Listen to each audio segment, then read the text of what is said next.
इस बार दिल्ली के EWSDG और CWSN कैटेगरी के दाखिलों में होने जा रहा है बहुत बड़ा बदलाव। इतना बड़ा बदलाव जो कि पिछले काफ़ी सालों में नहीं हुआ। कुछ ऐसा अलग इस साल होने जा रहा है। अलग ये कि इस साल जिन बच्चों का नाम कंप्यूटराइज्ड ड्रॉ के माध्यम से सिलेक्ट होगा वह बच्चे स्कूल नहीं पहुंचेंगे। जी हाँ, उन बच्चों के माता पिता सीधे जोनल ऑफिस पहुंचेंगे, जहां जोनल ऑफिस की जोनल टीम बच्चे के कागजातों की जांच करेगी और वह देखेगी कि कागजात सही है कि नहीं। सही कागजात जिनके होंगे उनके नाम स्कूल भेजे जाएंगे और फिर स्कूल उन बच्चों को बिना किसी छानबीन के, बिना किसी कागजातों की जांच के दाखिला देगा, क्योंकि कागजातों की जांच तो ऑलरेडी हो चुकी है जोनल टीम्स के द्वारा। और जिन बच्चों के कागजात सही नहीं हैं उन्हें और समय दिया जाएगा। तो क्या है यह पूरी प्रक्रिया, क्या है यह नया SOP स्टैंडर्ड ऑपरेटिंग प्रोसीजर जो कि इस साल से DOE लागू करने जा रहा है, जो कि इस साल के दाखिलों को पिछले सभी सालों के दाखिले से अलग कर रहा है। आइए देखते हैं। नमस्कार, मैं डॉक्टर श्रद्धा वशिष्ठ आपका सबकी शिक्षा में बेहद स्वागत करती हूँ। अगर आपने अभी तक हमें इंस्टाग्राम और फेसबुक पर फॉलो नहीं करा है तो आज ही हमें फॉलो करें। आप हमारा व्हाट्सएप ग्रुप भी ज्वाइन कर सकते हैं और सही जानकारी सही समय पर प्राप्त करने के लिए आप हमें यूट्यूब पर तो सब्सक्राइब कर ही चुके होंगे। याद रखिएगा, अगर आपने हमें यूट्यूब पर सब्सक्राइब नहीं करा है तो आपके पास जानकारी देरी से पहुँचे या फिर नहीं पहुँचे, ऐसे में आपके बच्चे क्या दाखिला रुक भी सकता है और उसमें रुकावट भी आ सकती है। देखिए, दिल्ली के शिक्षा विभाग ने एक नोटिफिकेशन जारी करा है जिसमें उन तरीके के बारे में बात की गई है, उन स्टैंडर्ड ऑपरेटिंग प्रोसीजर की बात की गई है जो कि इस बार दाखिला प्रक्रिया का हिस्सा बनेगा।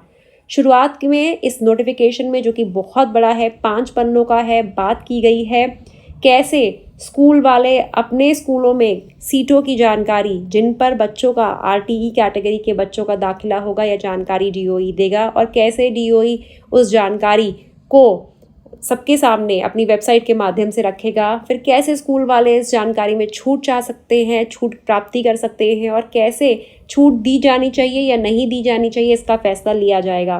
तो यह बात तो स्कूल और DOE के बीच की होगी, यानी कि दिल्ली के शिक्षा विभाग और स्कूलों के बीच की होगी। लेकिन पेरेंट्स के लिए क्या ज़रूरी है वह मैं आपको जल्दी से बता देती हूँ। देखिए, इसमें साफ साफ लिखा है कि बच्चों के लिए जो फॉर्म भरे जाएंगे वह ऑनलाइन होंगे। एक पब्लिक सर्कुलर यानी कि नोटिफिकेशन जारी होगा जिसमें सारी जानकारी दी जाएगी बच्चे के एलिजिबिलिटी क्राइटेरिया की, डॉक्यूमेंट्स की, जो कि हर साल दी जाती है। उसके बाद कंप्यूटराइज्ड ड्रॉ की प्रक्रिया को संपन्न करवाया जाएगा और उसके बाद कंप्यूटराइज्ड ड्रॉ की प्रक्रिया के बाद जो बच्चों का नाम सिलेक्ट होगा उन बच्चों के कागजातों की जांच के लिए एक हेल्प डेस्क जोनल ऑफिस में बनाया जाएगा, जहां पर एक जोनल टीम होगी जिसके द्वारा कागजातों की जांच की जाएगी। जी हाँ, वे एक जोनल टीम होगी और जोनल टीम में कौन होगा आपको बता देती हूँ। उसी रिस्पेक्टिव जोन के DDE, 2 सरकारी स्कूलों के principal, section officer, 2 ministerial staff और 2 डेटा एंट्री ऑपरेटर, कुल मिलाकर 29 जोनल टीम बनाई जाएंगी, यानी कि कुल 29 जोनल टीम्स बच्चों के कागजातों की जांच करेंगी और साथ ही वे सभी कागजातों की जांच भी करेंगे और पूरे वेरिफिकेशन प्रोसेस, यानी कि पूरे जो छानबीन का प्रोसीजर है उनके द्वारा किया जाएगा। और इस बात को आप सब ध्यान रखिएगा, जैसे ही रिजल्ट निकलेगा उसके 10 दिन के अंदर अंदर आपको वहाँ पहुँचना होगा, जोनल ऑफिस पहुँचना होगा। इसकी जानकारी आपको फ़ोन के द्वारा, SMS के द्वारा या फिर ईमेल के द्वारा भी दी जाएगी और सारी जानकारी जो नोटिफिकेशन होगा उसमें भी दी जाएगी। तो आप घबराएं नहीं कि क्या होगा, समझ नहीं आ रहा, हम तो परेशान हो जाएंगे, हमें कुछ समझ नहीं आएगा। सबको सब समझ आएगा। यह एक नया तरीका है। जब नया तरीका, कोई भी नया नियम लागू होता है, समझने में परेशानी आती है। देखिए, जो मैं आपको बता रही हूँ, मैंने भी अभी इस नोटिफिकेशन को 2 दिन पढ़ा है, 2 दिन पढ़कर मुझे समझ आया है। मेरे लिए भी सब कुछ नया है। तो जैसे जैसे मैं समझती जाऊंगी आपको और अच्छे तरीके से समझाती चली जाऊंगी। आप भी जो नया है उसे सुनकर घबराए नहीं, बस ये समझ लीजिए कि आपको सारी जानकारी दी जाएगी दिल्ली के शिक्षा विभाग के द्वारा। तो फिर जैसे ही रिजल्ट निकलेगा उसके 10 दिन के भीतर भीतर आपको आपके जो एरिया का जोनल ऑफिस होगा वह पहुंचना होगा। जोनल ऑफिस आपके एरिया का कौन सा होगा इसकी जानकारी भी आपको दी जाएगी, आपको चिंता करने की ज़रूरत नहीं है। वहाँ एक डेडिकेटेड हेल्प डेस्क होगा, एक सिंगल विंडो होगी जहाँ पर आपने सारे कागजात दिखाएंगे। उसके बाद डीओई की जो जोनल टीम होगी, जोनल वह आपके कागजातों की जांच करेगी और जो सही कागजात पाए गए उन बच्चों को स्कूल्स के उनके बच्चों के नाम आगे स्कूल्स को भेज दिए जाएंगे। और फिर जब वो स्कूल पहुंचेंगे, स्कूल आपके बच्चों को दाखिला देंगे, दोबारा से आपके कागजातों की जांच, दोबारा कोई सवाल जवाब और कागजात लाके दो, इस तरह की बातें स्कूल नहीं करेगा, सीधे तौर पर आपके बच्चे का दाखिला देगा।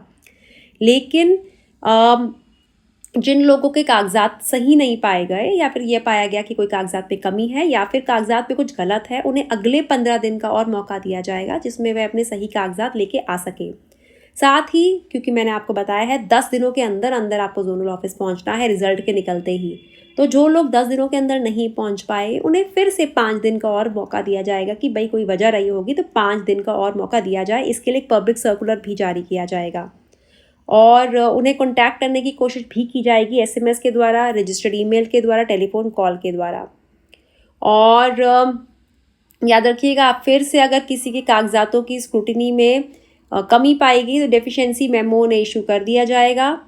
और अगर ये रीज़न स्पीकिंग ऑर्डर जो डीओई के द्वारा पास किया जाएगा, अगर किसी पेरेंट को उसके द्वारा सेटिस्फाई नहीं है तो वह जोनल अथॉरिटी में अपील कर सकते हैं और डीएएमसी को, और डीएएमसी 5 दिन के अंदर अंदर ऑर्डर के जारी किए जाने द्वारा और डीएएमसी उनके ऑर्डर्स की जांच, डीएएमसी उनके द्वारा अपील जो की गई है उसकी जांच करेगी और 3 दिन के अंदर अंदर उस पर फैसला ले लेगी। याद रखें इस बात का कि जो भी ऑर्डर जोनल टीम के द्वारा जारी किया जाएगा या फिर डीएएमसी के द्वारा जारी किया जाएगा वह स्कूल्स के लिए फाइनल होगा। और प्राइवेट स्कूल्स जब बच्चों के एडमिशन के टाइम उनसे कोई भी कागजात नहीं मांगेंगे क्योंकि बच्चों के कागजातों की जांच ऑलरेडी जोनल ऑफिसेज में जोनल टीम के द्वारा की गई है। और अगर कोई भी स्कूल इस महत्वपूर्ण नियम का उल्लंघन करेगा तो उसके बाद उस स्कूल के खिलाफ कार्रवाई की जा सकती है। जो फाइनल लिस्ट होगी रिकमेंडेड, रिजेक्टेड, नॉन रिपोर्टेड की, वे फाइनल वेबसाइट पर अपलोड की जाएगी। और याद रखिए जो सीट खाली रह जाएंगी, वजह कोई भी हो सकती है, कागजात पूरे नहीं है इसके लिए खाली रह गई, या फिर पेरेंट्स आए ही नहीं जो दिन बताए गए हैं उसके हिसाब से, तो उन सीटों पर सेकंड कंप्यूटराइज्ड ड्रॉ के माध्यम से दाखिले होंगे और उसके बाद थर्ड कंप्यूटराइज्ड ड्रॉ भी निकल सकता है अगर इसी प्रकार से सीटें खाली रह गई।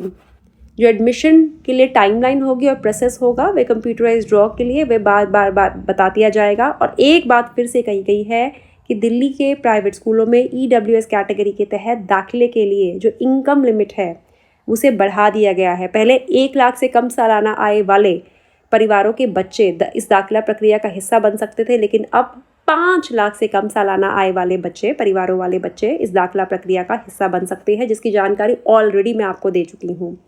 और जो ये बात भी कही गई है कि जितने भी नोटिफिकेशन जारी किए जाएंगे वह अंग्रेज़ी हिंदी दोनों में होंगे ताकि लोगों को समझने में आसानी हो। और यह जो जानकारी है ये सुशिस्था बीजू जो कि डेप्यूटी डायरेक्टर है एजुकेशन के पीएसबी उनके द्वारा जारी की गई है। एक बार फिर से आप सभी को बताना चाहूँगी कि कंप्यूटराइज ड्रॉ की प्रक्रिया के बाद, यानी कि पहले तो ऑनलाइन फॉर्म निकलेंगे, उसके बाद कंप्यूटराइज ड्रॉ की प्रक्रिया संपन्न करवाई जाएगी, उसके बाद आपको बताया जाएगा कि कहाँ आपको पहुँचना है जोनल ऑफिस में। वहाँ पर जोनल टीम होंगी, कुल दिल्ली में 29 यानी कि 29 जोनल टीम्स होंगी जो आपके कागजातों की जांच करेंगी। आप अपने एरिया के जोनल ऑफिस पहुँचेंगे, आपके कागजातों की जांच वहाँ की जाएगी। और याद रखिएगा शुरुआती 10 दिन के अंदर अंदर पहुँचना है। फिर से कहना चाहूँगी जितना जल्दी उतना अच्छा। आप वहाँ पहुँचेंगे, आपके कागजातों की जाँच होगी, फिर आपके नाम स्कूलों को भेजे जाएंगे और स्कूलों में आपके बच्चों का दाखिला होगा। दोबारा से आपके बच्चों के कागजातों की जाँच स्कूलों द्वारा नहीं की जाएगी। लेकिन अगर आपके कागजातों की जांच करते समय पाया गया कोई कागजात कम है या फिर कोई कागजात ठीक नहीं है तो आपको 15 दिन का समय दिया जाएगा। लेकिन यह भी कहना चाहूँगी कि जो मैंने आपको बताया है 10 दिनों में आपको जोनल ऑफिस पहुँचना है, जो लोग 10 दिनों में नहीं पहुँच पाए उन्हें 5 दिनों का और समय दिया जाएगा ताकि 5 दिनों में पहुँच जाएँ। यानी कि दाखिला प्रक्रिया तेज़ी से चलेगी और उसके बाद जो विद्यार्थियों का दाखिला हो गया वह सीटें तो भर गई, लेकिन जहाँ पर कागजातों की कमी की वजह से बच्चे का दाखिला नहीं हो पाया या फिर पेरेंट्स पहुंचे ही नहीं, वह भी सीटें खाली रह गई, तो ऐसी स्थिति में दूसरा कंप्यूटराइज ड्रॉ के माध्यम से उन सीटों को भरा जाएगा। और अगर दूसरे कंप्यूटराइज ड्रॉ के माध्यम से जो दाखिले होंगे उसके बाद भी सीटें खाली रह गई तो तीसरा कंप्यूटराइज ड्रॉ भी होगा और इसकी तारीखें बाद के नोटिफिकेशन निकलेंगे, उसमें उसकी जानकारी दी जाएगी। तो बहुत बहुत बड़ा बदलाव जो इस साल होने जा रहा है कि स्कूल कागजातों की जांच नहीं करेंगे, जोनल ऑफिस करेंगे, जाकि जोनल टीम्स करेंगी और जोनल टीम में कौन कौन है उसकी जानकारी मैं ऑलरेडी आपको दे चुकी हूँ। तो जल्द ही दिल्ली के शिक्षा विभाग के द्वारा मुझे लगता है EWS-DG कैटेगरी के फॉर्म्स निकल जाएंगे। और याद रखिएगा, यह दाखिला प्रक्रिया जितनी आपके लिए नई है उतनी मेरे लिए भी नई है। जैसे जैसे आप इसके बारे में सीख रहे हैं मैं भी सीख रही हूँ, तो जैसे जैसे मैं सीखती जाऊँगी आपको समझाती जाऊँगी। और हाँ, अगर आपको इसके बारे में कोई भी महत्वपूर्ण जानकारी पता चले तो sabkiShiksha.in@gmail.com पर उसकी जानकारी दें। अब मुझे डॉक्टर श्रद्धा वशिष्ठ को इजाज़त दीजिए। नमस्कार।